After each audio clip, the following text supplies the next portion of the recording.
So we have a special guest today. Again, another congressperson or potential congressperson. This is Tim Cywinski. He's running for Congress in Virginia's first district.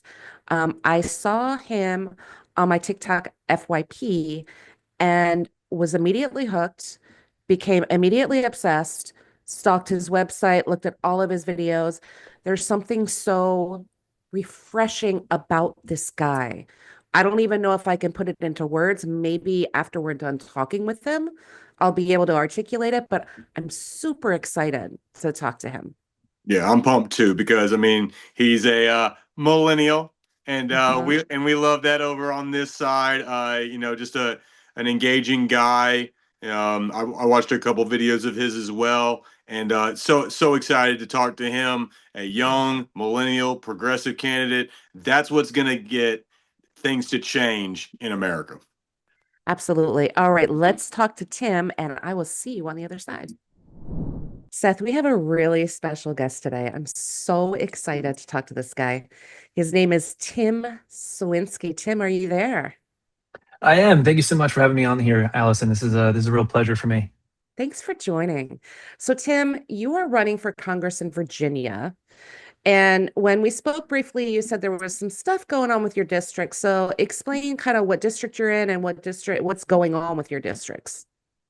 You got it. So I'm in Virginia, which is in the middle of a redistricting battle because it's a response to what Trump is doing in Texas and North Carolina and Florida, and I'm sure some states that will try to pull some stuff off by the 2026 election because they're going to try to undermine the sanctity of our democracy and the values of our voices. We know this is going to happen. So Virginia is responding by trying to take our maps from a current 6 Democrat, 5 Republican to 10 Democrats and 1 Republicans. There's going to be a referendum about it on April 21st, where voters get to decide if we want the new maps or not. And I can tell you that I'm voting for it, even though it disadvantages candidates like me who don't have a lot in our coffers because we refuse corporate money. But when you mess with our democracy, there has to be consequences. It doesn't matter if it's going to make it harder for me to win a primary. So we'll see how that plays out because the GOP is spending millions and millions of dollars to try to stop it so that the playing field can't be equal because they know, and I think everyone here knows, and everyone listening to this knows, if it's an equal playing field, we win. We win 10 out of 10 times. Yeah. What we do with that win is what I'm running for. And that was a longer answer to your question than you probably were expecting. So I'll shut up there. I love that. Thank you. I appreciate that. Not everybody's from Virginia, so it's nice to know what's going on with, in other parts of the country.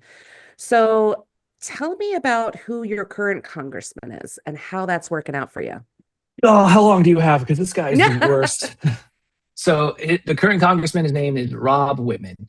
He actually ran for Congress the first year I could vote, which was in 2008. Can you imagine? My first time I could vote was for Barack Obama. I was all optimistic and hopeful and, in retrospect, naive about what we could accomplish. And this guy came in as like a nice guy, Republican, who's willing to do anything, for any people. And he has done nothing but sell out his constituents ever since he has had power. He has done nothing but enrich himself and kiss the ass of his party ever since he's become a congressman. And he gets away with it because he, just like a lot of the Republicans, just engage in look over here, not over here politics. It's, look at this person who's from a different country than you. They're the reason that you have problems. Look at this person who has darker skin than you. Look at this woman, fighting for her rights. That's the reason that our problems exist. And I think it's the lowest form of politics to blame the people with the least amount of power for all of the issues that we face. Because if we do that, if we look horizontally and not vertically, we won't see him and realize that he's not doing his job. He is so bad that he voted for the big, beautiful bill, even though it closes our only rural hospital in his district. Wow. And it's going to raise the healthcare prices of tens of thousands of his constituents. He doesn't care? No, because he's enriched himself with insider trading, and he has been a darling for the Republican Party with committee assignments and lavish fundraisers. The day the government shut down, when I think about 90,000 people in our district lost their SNAP benefits, he went to a lavish fundraiser. And look, I want to say that this is only a problem on the right. It's not. That we have people who aren't necessarily in tune with the lives and livelihoods of everyday people. And I just decided that I was going to run because I wanted to impact that part of our political culture.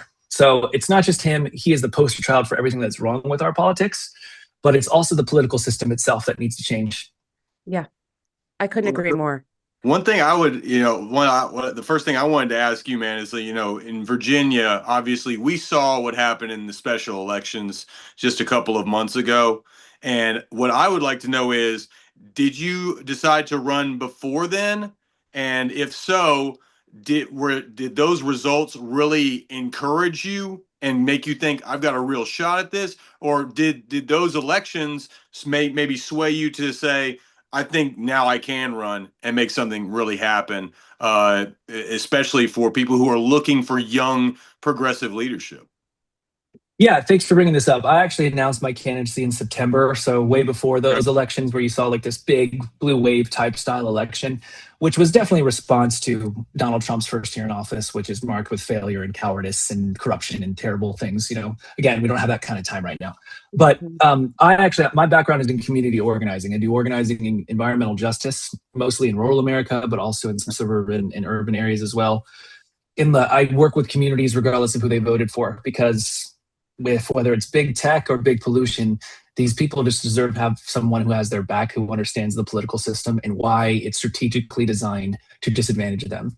And I have a lot of W's in that area. I've helped stop data centers from being built literally 50 feet away from neighborhoods. I've helped stop landfills that would poison an area that DC and Richmond had forgot about, in Southwest Virginia, where they don't even have a fully functional waste system in place and they all rely on well water. But one of my more recent things was an L, and it was a group of people in Cumberland County that nobody's ever heard of trying to fight a landfill from being built literally 600 feet away from one of the first black schools in Virginia. And this type of landfill is a shell landfill, so it's above ground. So it's literally going to be casting the legacy of racism. A shadow of the legacy of racism will be casted on that school. And the thing is, they did everything they were supposed to do. They said, if you have opposition, go this way. If you want to make an argument about the evidence, send it here. You can show a big force of opposition, come to this meeting. They did everything they were supposed to do, and it wasn't enough. They did everything the system was asked them to do, and it wasn't enough. And it's not because they failed the process. It's the system that failed them. And it was that moment, literally, when I was sitting in that audience, and I gave a speech about how they have this opportunity to say, just because those people have more money than you doesn't mean that they mean matter than you. But when the vote came across, that's exactly what happened. That is exactly what came down. And that was the moment I said, I just got to run for Congress, because we have to shape this political system in a way that works with people, not against them. And it shouldn't matter how much money you make. Your voice matters to me, and it should matter to everybody in Congress, because the House of Representatives was designed to be the most accessible part of our federal government. That sounds like a fucking joke right now. Sorry, I cursed, but that's what it's, like, you can't call up your congressman and get a meeting with them. But if you're a lobbyist, you certainly can. If you're a big donor, you certainly can. And if you have a system like that, the economic system itself is prime to breed hatred. It is prime to cast polarization and spread division. And that's how Trump came to power. That's how people like my congressman stay in power. It's because everyone's looking for someone to blame except for the people who are responsible. And that is what needs to change. And the only way that changes is if we give people more power. I fully believe that. I love that. That's great. And kudos to you, for meeting the moment with, I'm sure that vote must have been so discouraging, not just for you, but the community, and to take that and turn it into an opportunity to hopefully enact change for your community members is really admirable. Thanks. So you popped up in my TikTok FYP. That's how I found you. And the first clip I saw, I think, is your most recent post, which we will put up here. We have to be the party that fights hard. We have to be the one that fights for people. And fighting means that we are bold and we are brash and we are as obnoxious about the truth that Trump and his MAGA acolytes are about misinformation, half-truths, and missing context. We have to understand, and I think this is true throughout the entire history of our country, that the road to progress is not run through politicians, it runs through people. And this is a moment when people are ready to do something. And you hooked me. And so, of course, I had to stalk you a little bit. I went to your website. The Reformist agenda. Tell me about that. What does that mean? Thanks for bringing that up. And I call myself a reformist Democrat because when you're in the public eye, people are going to provide labels for you regardless. Someone's going to call me a socialist or a communist or what. They can call me whatever they want. This is fine. This is what I signed up for. But if I get to call myself anything, I believe it's reform, or believe in anything, it's for reformist, right? So I wanted to just talk about not the typical issues that Democrats always talk about, a fair economy, dignity, rights, justice. These are things and values that I believe in. That's why I continue to vote for the Democratic Party. But as someone who's worked inside and outside of politics, including leaving the United States Senate because I did not like how the balance or how the scales were imbalanced towards people with money, and got into community organizing and political advocacy from the outside, there are things that are very specific that keep people's voices stifled. And so the reformist agenda, which I may be changing to a fair shot agenda, because I think everyone in this country deserves a fair shot, is supposed to address those issues. The number one thing, and I say this with every bit of respect that I have, but also every inch of conviction in my heart, if you are not willing to fight big money in politics, you are not willing to fight for everyday families. Full stop. I will never be ever convinced otherwise, because I've seen it happen too many times. The second thing is our economy is unfair. Our economy is unfair. Every time there's an economic downturn, they always ask everyday families to tighten their belts. They always ask our schools and our hospitals and people who are the lifeblood of this country, who make sure that we have essential services, and who had to stay home or who couldn't stay home like me during COVID and were out there. Those are the same people who are impacted the most by these Medicaid cuts, by the way. Meanwhile, all we did was make a tax cut for corporations. And that's been our economic system since the 80s. We actually tax corporate greed and hoarded billionaire wealth less than we tax hard work. So it's time to flip the script. And I think, one of the best ways to do that is to make sure that we actually provide a 4% tax reduction in income tax that will affect 82% of Americans, and we pay for it by taxing corporate greed more. And I want it to be Democrats who push for this. I want to be able to go to rural areas and say, I'm the one trying to increase your pay. The price of everything else is going up, but not your paychecks. And that's because of these greedy corporations who I want them to pay their fair share. And I know what will happen. The only times I've ever gotten death threats on social media is when I talk about taxing the rich more. It's kind of wild to think about. And so I know that the Republicans are just conditioned to flex into place and say, no, we're against this. I want that contrast to be on full display. And then the third thing is just ethical reform and incentivizing good behavior by elected officials. Banning stock trading, there's no question. We have to do that. Or insider trading, excuse me. We have to ban insider trading. We have to put in mandatory town halls. For example, the guy I'm running against, Rob Whitman, he hasn't done a town hall since 2017. Because he thought people were mean to him. Right. People were mean. This is the most controversial thing you can do. This is the hardest thing we have to do. And that is what we signed up for. And if you want to be a public servant, you have to do things that are hard. I don't understand why that's such a big deal for some people in power. And the most, I think, unique idea that I have is something I call democracy dollars. This helps us compete with big money because I think, again, level playing field, we win. We win every single time. That is $500 of your taxpayer money being dedicated to you that you can send to any federal candidate of your choice. So $500 to Allison, where the first time in your life, you get to say exactly where your taxpayer money goes. You could say, I have $500 dedicated to me. I want to send 50 to Tim Cywinski. I want to send 100 to this candidate or $500 to this candidate.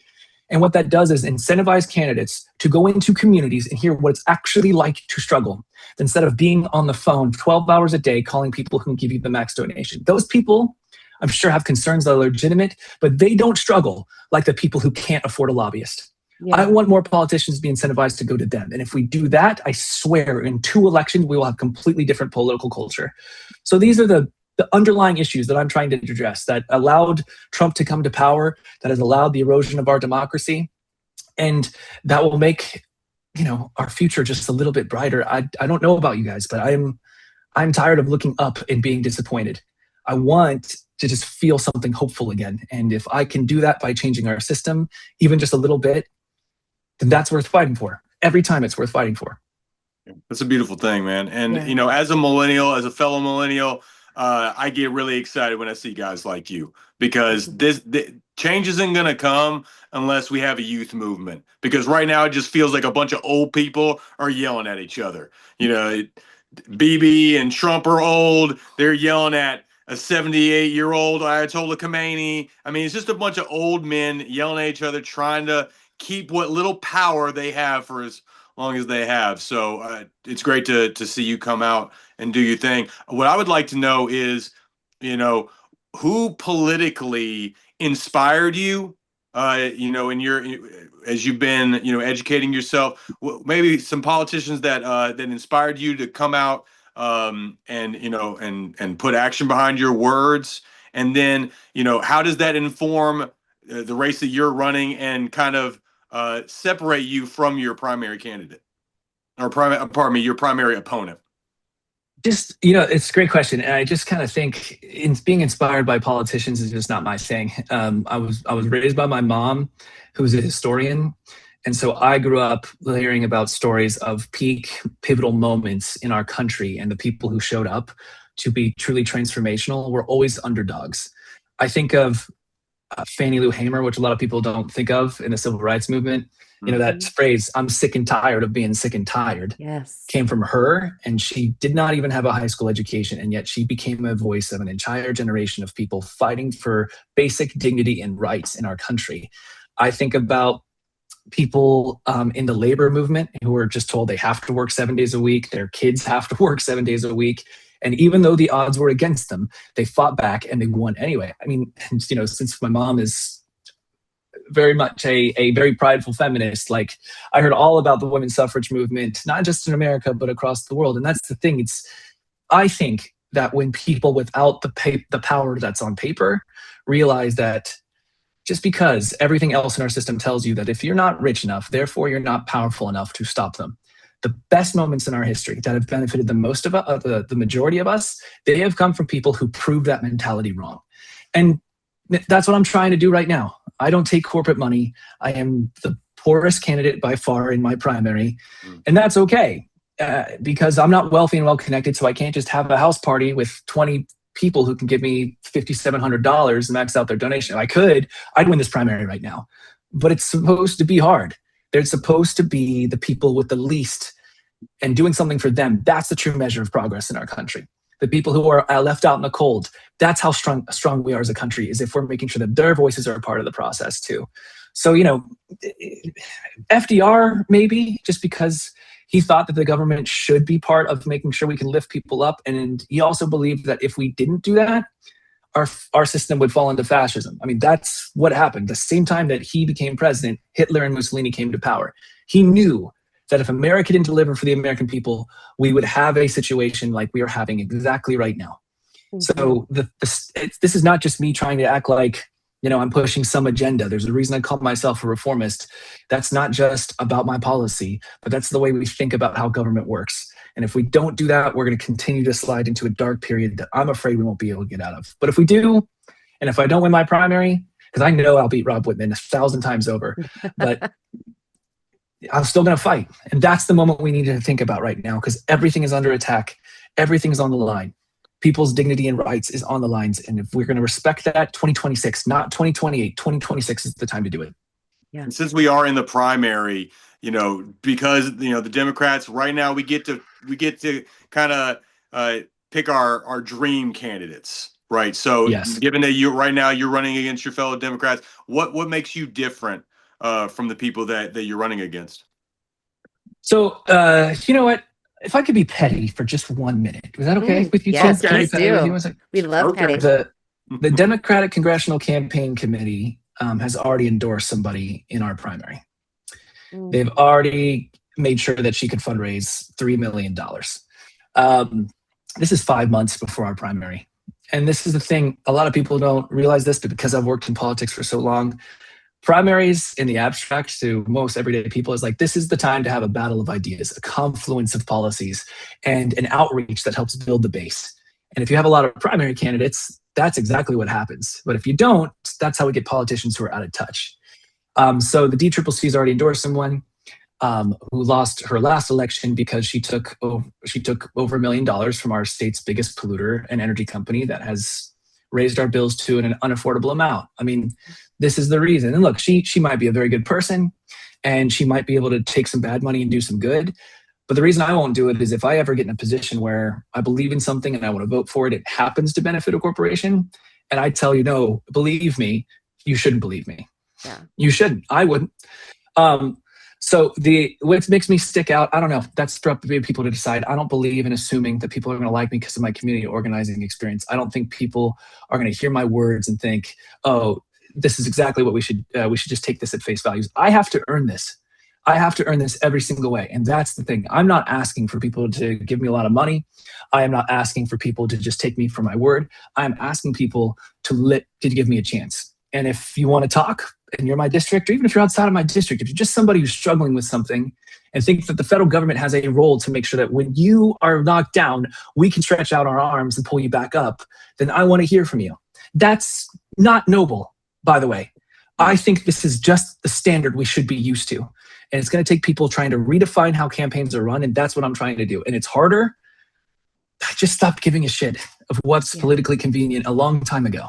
You don't stand in arm in arm with communities that I fight with and the people that I talk to and think, it's never going to change. We have to do it ourselves. We just have to do it ourselves. Absolutely. And so you said no corporate PAC money. None What about whatsoever. foreign interests? What about APAC money? No, God, no. Okay. Yeah, I have no, to ask. I have to ask. I totally right? understand. And thank you for asking the question, but no, I don't even think I'll be in the opportunity to take money from specific organizations that I like. I want this to be truly grassroots. Yeah. And I have enough money to file for the ballot. And that's enough because I'm a community organizer. I know how to get a volunteer network and I want to compete one-to-one with big money. That's what I want. It would be nice to have a little bit more so I could pay people, but this is it. No matter what, I will not drop out. I have enough money to pay for the ballot, which is $4,000, by the way, and not a lot after that, but that's okay because we just got to deal. We got to do what we can with the cards we've been dealt. But once we get there, go ahead. Sorry, we're gonna get to how people can help you. Because I have a feeling people are really gonna like you because I really like you, and I can see Seth's face over there, and I know Seth really likes you. You are saying all the things we've been waiting a long time. I am Gen X. I'm 53 years old. I've been waiting a long time for these types of candidates to pop up in my party and get away from establishment Dems. So the more you say, the more I like. Now, in terms of your primary opposition, any debates, how does that play out? That would be nice if we had them. But so far, there's an excuse not to do it, I guess, right now. And that's because the districts might change. So right now there's 9 of us in this district. And then after April 21st, we might get split into different districts. I'm a paycheck to paycheck guy who's a renter. So it's kind of choose your own adventure for me, whereas everyone else owns their houses, and which I'm happy that they are, by the way. I don't think that's a problem, but I have a little bit more flexibility to go, hopefully where Rob Whitman goes and expose his record. But that's kind of the deal. But I do think, if we're serious about democracy, the only way you can do that is by making sure that we are presenting our candidates to as many people as possible. And that has not been the case so far in this campaign. And, one of the reasons, and I don't think that this is unreasonable saying, is that there's been a lot of rallying in one candidate that the DCCC told us that's the person that they want to support. And that's okay. That's part of the process. I think it's part of the process that exposes how broken our politics is. So what me and some other candidates, we're friends, by the way. I'm friends with a lot of the other millennial candidates. And I'm not rooting against them. I'm just rooting for myself more. We're trying to set up our own town halls. We're trying to set up our own forums so that people realize or people see on full display how politics is supposed to work. Sometimes that costs a little bit more money than we're willing to shell out. But again, if there was ever a time to be insurgent about the way campaigns run, it's this time because the stakes are too high. If we don't do enough to elect the right people in 2026, I'm not convinced we're going to get 2028. I'm really not. I feel the same way. I know Seth does as well. So you talked about kind of the vote that ignited in you a desire to run for Congress. Tell me, what are the challenges that your district is facing in general, and how do you plan to serve your constituents and help them in those challenges? 90,000 of my constituents, or the hope to be constituents, go to bed hungry every single night. This is the richest country in the world. I'll never be able to square those two things at the same time. I think about 16,000 are going to lose healthcare, and another 30,000 are going to have healthcare skyrocket in the coming months. I call every single donor, regardless of how much money they give me. And the people who give me $25 or more, they're usually like, I just like you. I don't need you to call me. People who give me $25 or less, I get a lot of $5 donor donations. They just want to talk because they said that this is the only opportunity I've ever had to someone who is seeking power. Now, I think right there is a testament to how bad our political system is at treating people with dignity. And oftentimes I hear the story and I just refund the $5 because they could use it. Yeah. The things I hear most about is hunger, taking care of their kids, and healthcare. I think that the only reason we have this healthcare system that we do is because healthcare companies spent $1 billion in 2024 on lobbying and campaign contributions. They also get almost $1 trillion of our direct taxpayer money that goes straight to private health insurance companies that they just take and then turn around and raise our healthcare prices every year. There is nothing about our healthcare system that isn't a scam, and it's not very hard to make it affordable. One, we could have single payer Medicare for all conversations all we want, and we should. But if we just had a public healthcare system right now, costs would go down, because the first time a private industry will have to compete with a for-profit industry will have to compete with a non-profit industry. That literally lowers prices right up the gate. And these solutions are known to our elected officials. These problems can be solved very easily. I say this all the time. The things that we need to do, they are not predicated on possibility or technology. They are simply matters of political will. I just want to take all those same people that I talk to, the $5 to $10 donations, and I want to bring them to Capitol Hill with me. I want our elected officials to have to look them in the eye and say, sorry, there's nothing I can do. And if we do that and dare them to ignore us, I think then you're going to be able to grow the base of the party of people who talk a lot more like me than people who will spend all their time just ignoring the voices and the struggles of everyday people. So that's how I want to be. I'm not just doing this for activism's sake. I have a plan for almost everything. But as a political communication strategist, I know that the only way to get people in power to do things is to make them look like assholes for disagreeing with us. Right. And so I think I bring that unique perspective to do that on behalf of my constituents. That's great. That's really great, actually. Okay, so before we get to how everyone can support you, Seth, do you have any more questions for Tim? I think we're good, because I just wanted to hear, what kind of I do. you from your. I have good. one more. Sure. Okay, Tim, obviously you have a background in political communication strategies, so you have access to a lot more information about the process of becoming a candidate, running for office. For people out there that share a mindset like yours, like ours, how do people run for office? I know that there is, on a local level, you can go to their website and you can find out how to submit your name and all of that.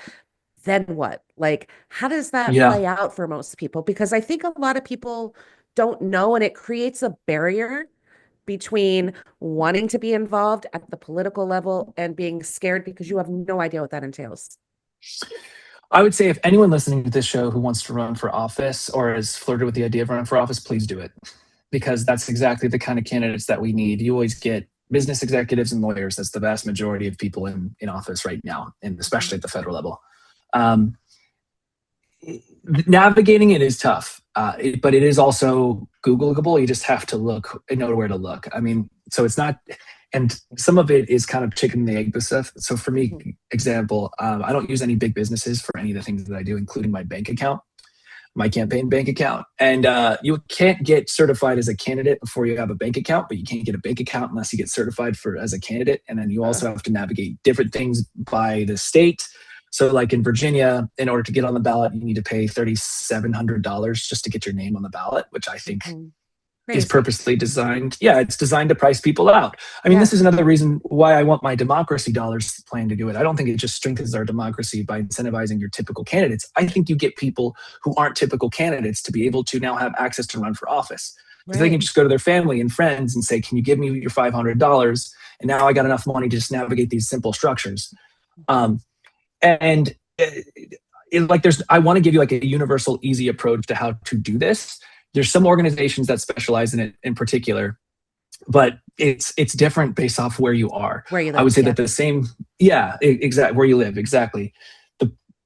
But it is possible. It is possible for anyone to do it, but some things are more expensive. Like if I'm those people that I organize in Southwest Virginia, they're not going to have enough money, just the startup money to get a website, and to be able to pay for that $4,000 right out the gate, and also know the things you're supposed to know in order to get a bank account, and which took me 3 months, by the way, before I could even get one because of those things. And this actually speaks to another part of our political system is we have overcomplicated it. We have made it so that you have to have some foundational knowledge in order to just get your foot in the door. And because that is designed to exhaust us, so many people who would be good at this will never get a chance to even entertain that notion in their mind. Right. So that's perfectly thing. If there's anyone who wants to reach out to me via my website and wants to know how exactly they can do what I'm doing right now, I will be happy to do it. And after this campaign, I've been flirting with the idea of writing a short book about how all the things that I went to and how I got there. I would love to see that. I would love to see that. But also I want you to win your campaign. So maybe the book will have to be on the back burner. Okay, Tim, honestly, what a pleasure. You're a breath of fresh air. I mean, you're exactly the type of candidates that we have been seeking for this podcast series, and I really appreciate you taking the time to meet with us. Tell the people how they can support you in your campaign. Thank you for saying that. So my name is Tim Cywinski, Reformist Democrat running in Virginia's 1st District. You can find me on votetimva.com, and all of my socials are votetimva. If you want to send my campaign a direct email, it's just contact@votetimva.com. And that is not an empty offer. I try to respond to everyone that I can. I try to call everyone I can, because that's not just for you. That's for me. It makes me a better candidate. So that offer is genuine and it is open. And I can attest to that, audience. I reached out to Tim this morning, and we are now on this podcast recording this conversation. So Tim is not fucking around. If you reach out to him, I feel very confident you're going to hear back. My man is giving you a call with a $5 donation. Like, it doesn't get realer than that, y'all. It doesn't. Seriously. So please give Tim a look. Help out however you can, money donations. But if you're on the ground in Virginia, you want to give Tim a call, because not only is he a good candidate, but it sounds like he's a great grassroots organizer. And so I think that gives him a great advantage over a lot of candidates, because a lot of candidates don't have that experience on the ground. So if you're thinking about, if you don't have the money, think about volunteering your time as well. Yeah, absolutely. That would be the best. Thank you. Thank you both for saying that. And this has been an honor of mine. Seriously, I love anyone who's trying to platform grassroots candidates. I feel indebted to for the rest of my life, honestly. Oh. Well, we appreciate you saying that. We hope to be doing a lot more of this between now and primaries and midterms. When is your primary, by the way?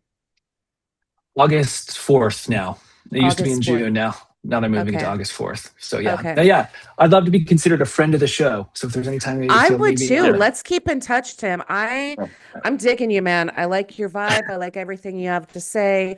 I think you have a very promising future in politics for the right reasons, which is exactly the type of people that we get jazzed about. And that's who we're looking for. I really appreciate you coming and meeting with us today. And I wish you the best of luck. And please, let's stay in touch. Yes, thank Absolutely. you. Good luck, Tim. Thank you, man. Thank you both. Thank you both so much. Well, that was our conversation with Tim Cywinski. I am even more obsessed. I didn't know that was going to be possible. Wow. I have not heard a candidate like him, and I haven't reacted to a candidate like him in a really long time. What did you think, Seth? Yeah, I mean, it was just everything that we hoped for and more. I mean, this guy he's a millennial. He's a progressive and uncompromising progressive. You can hear the passion in his voice. That moment where he was talking, where I asked him who politically inspired him, like what politician inspired you. He didn't mention politician. It was so refreshing to hear something Mind like blowing. my mom is a historian and she Yes. informed my politics. And then Yes. talking about an old school civil rights leader. I mean, that was even more genuine. So yeah, it was just great to hear from a guy like that who's not going to compromise, who's going up against big money. He's not taking any corporate PAC money, no money from APAC. I mean, what else do you want, America? I mean, this guy, he's got great hair. What do you want? What do you want? I mean, And it's he fantastic. knows, with his background, he knows the behind the scenes of politics. He knows how dirty it can be. He knows how ugly it can be. And he's taken all of that knowledge and formulated a campaign to be just the antithesis to all of that yucky stuff we want out of our politics. And to me, that's everything we could wish for and more in a candidate. And if you're a Republican, you better watch out for a guy like Tim in the next 10 to Good 20 years. luck.